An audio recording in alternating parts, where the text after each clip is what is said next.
Hello out there, everybody. Manny here at Area 503. And I hope you all have been well since our last video.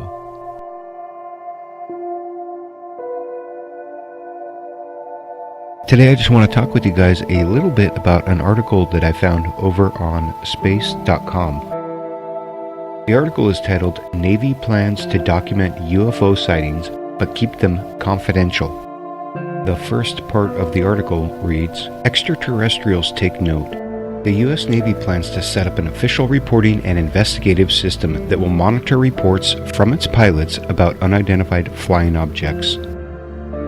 But while this X-Files worthy operation sounds newsy, don't expect to hear details about it anytime soon. The Navy doesn't intend to make the data public, citing the privileged and classified information that these reports usually include.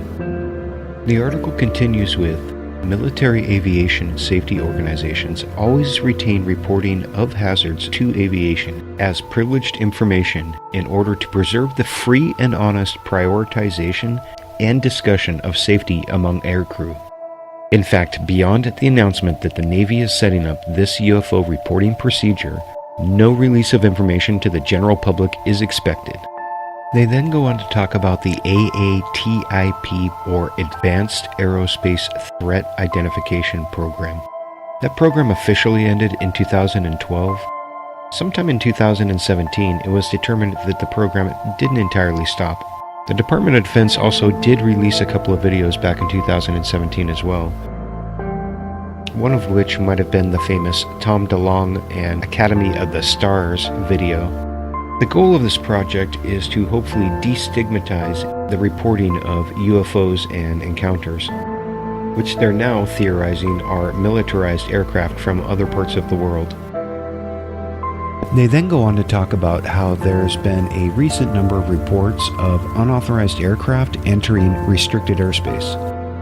Next, Louis Elizondo, a former AATIP official, was quoted as saying, "If it remains strictly within classified channels, then the right person might not actually get the information."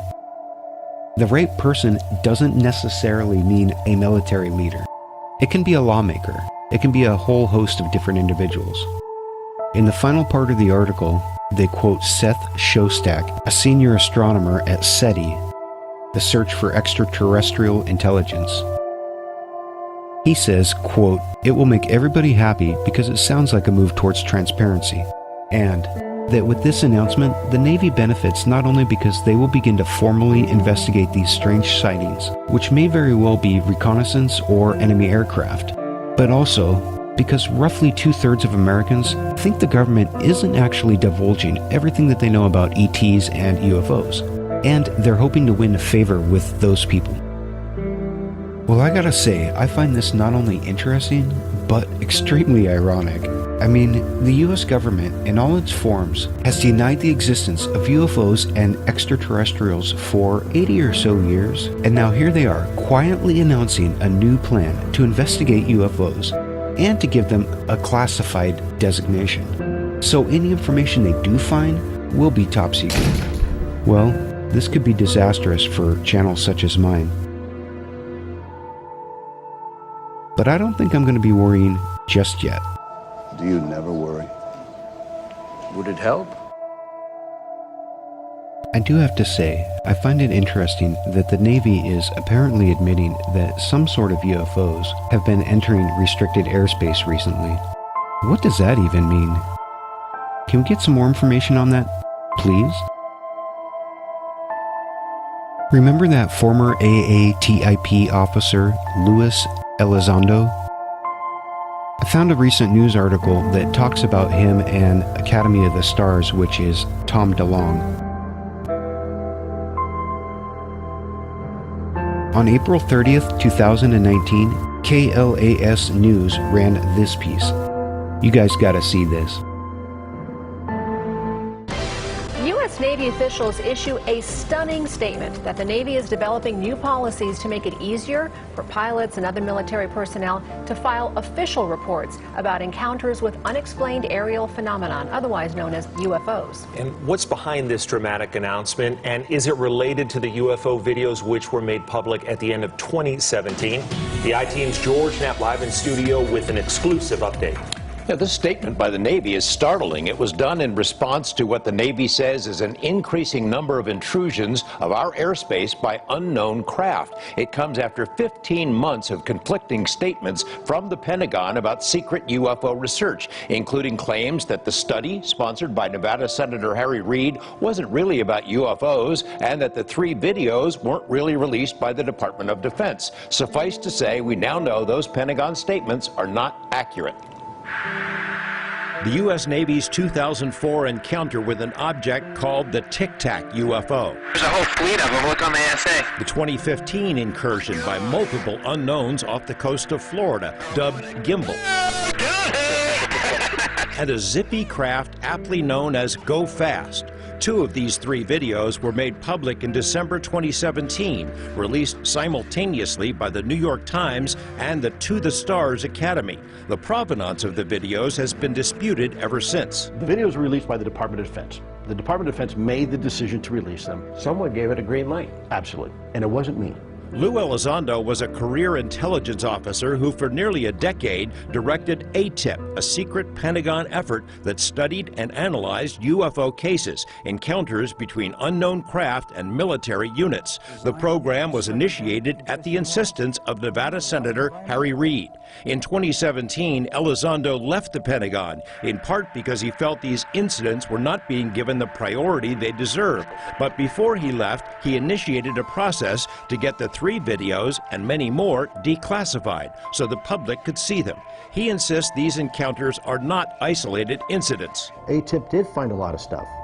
This wasn't just a one-off looking at the Nimitz incident. There were many, many incidents we looked at, and we looked at them on a continuing basis. Pentagon spokespersons have been fuzzy about the legitimacy of the videos, and critics have pounced on the ambiguity. But the I-Team has now obtained part of the paper trail. This is a DD 1910, the final step in a multi-step process issued by the Department of Defense Office of Pre-Publication and Security Review. The request specifies the 3 videos, Go Fast, Gimbal, and FLIR, which was the original name for Tic Tac. Some personal information has been redacted, but the document shows authorization for release was granted on August 24, 2017. The I-Team has also acquired the DoD directive, which spells out how the release procedure works. This form shows the videos were released by the book. Senator Reid, who helped initiate the AATIP program, has confirmed there's a lot more where these came from. You cannot just hide your head and say it does. These things aren't happening.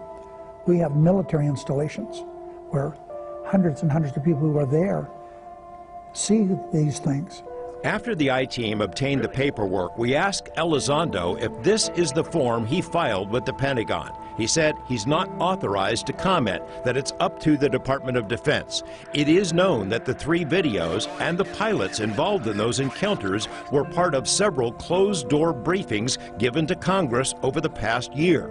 High-ranking Navy officials joined some of those briefings and reportedly were just as surprised as congressional staff. That ongoing effort is what led to last week's stunning announcement by naval officials. They now want to encourage pilots to report unusual encounters without fear of damaging their careers.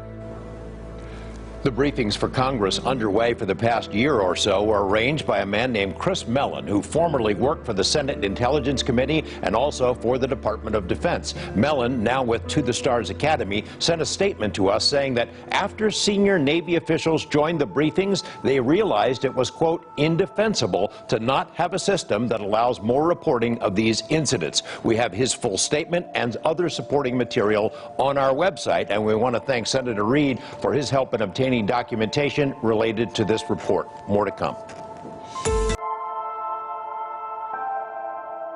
I personally feel like Tom DeLonge is either a misinformation agent or more likely just a hack who created Academy of the Stars as a corporate entity to absorb his debt. UFO Seekers did a great piece on him, and I'll link to it below so you can check it out and make up your own mind. But either way, that story is interesting in and of itself, so I think I'll follow up with it later. Expect to see a video about Tom DeLonge and the Tic Tac UFO. But all this talk about UFOs and military encounters made me think about a report that I heard about back in 2010 about an incident at Malstrom Air Force Base. Take a look at this clip. Several former Air Force officials are taking the cloak off reported UFO sightings on U.S. military bases. The group of former military commanders is set to unveil several alleged UFO sightings, which they say shut down nuclear missiles. Fox 5's Robbie Chavez got a preview of the first-hand accounts and some top-secret documents that are now being released. They were seeing strange lights in the sky. Robert Salas worries aliens have their eyes on our nuclear weapons. The former Air Force Minuteman launch officer remembers one morning early in March of 1967. While on duty, several in the military witnessed unexplained red lights in the skies over Malstrom Air Force Base in Montana. Very frightened guard called me and said they were looking at a glowing red object pulsating about 30 feet in diameter, hovering right above the front gate. Moments later, the alarms on 10 nuclear missiles sounded, and then they were mysteriously shut down. It's like we're under a terrorist attack. I mean, that's what I thought. You know, the facility was under some kind of an attack. But it was very strange. On Monday, he comes to Washington with folders of previously top-secret documents to prove it was a UFO. This memo concluded, "The fact that no apparent reason for the loss of 10 missiles can be readily identified is cause for grave concern." Top-secret documents no longer a secret. For the first time, he and 6 former Air Force officers are talking. They want the Air Force to come clean. We were never debriefed after that. We were ordered not to ever talk about it. So the Air Force has deliberately not told the truth about not only my incident, but maybe hundreds of others at military facilities. Salas says it was a UFO with a message. I just think it was a message to us about the danger of nuclear weapons. Their incidents were covered up, and it's high time the Air Force and the government opened up their files on UFOs. In Washington, Robbie Chavez, Fox 5 News. The group will present their findings tomorrow at the National Press Club. CBS News also ran an article on Malstrom Air Force Base. I'll put links to all of these down below so you can check them all out. And there's also a link to the full disclosure press conference at the National Press Club. It's a full hour long, but if you get a chance, it's definitely worth checking out. Malstrom Air Force Base was recently in the news as well. In October 2018, an alleged black disc-shaped object appeared over the base. It's reported to have knocked out power to the base for 10 minutes, and then it just vanished. Malstrom Air Force Base has a long history of UFO activity going back at least to 1967. That hasn't changed. The only thing that has changed is that the military is now publicly acknowledging the UFOs and is asking the public to report them, which I think is a good thing because for years, specifically in the airline industry, pilots were discouraged socially and professionally from reporting UFOs. Generally speaking, both commercial and military pilots are extremely reluctant to make a UFO report. And I imagine a lot of other people would have reported things if they didn't think that their peers or their coworkers would think that they were crazy. And it makes sense to me that the military would want to protect our bases from UFOs, especially if they assume that the UFOs are not alien in nature, but from a terrestrial foreign power. But does the military really think that a foreign power has a UFO type of secret aircraft? Or is this just a ploy to garner the favor of those 2 out of 3 Americans who believe that the government is not being fully honest about what they know about extraterrestrials and UFOs. What do you all think?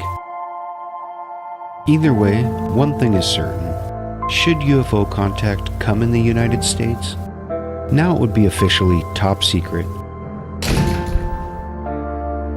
And that makes me sad. Because when aliens contact us, I want to be the first to know. Well guys, for now that's all I've got on the Navy's new UFO reporting program. As always, this has been Manny at Area 503.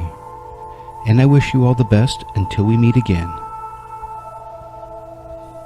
And I am out of here to continue my search for universal truth.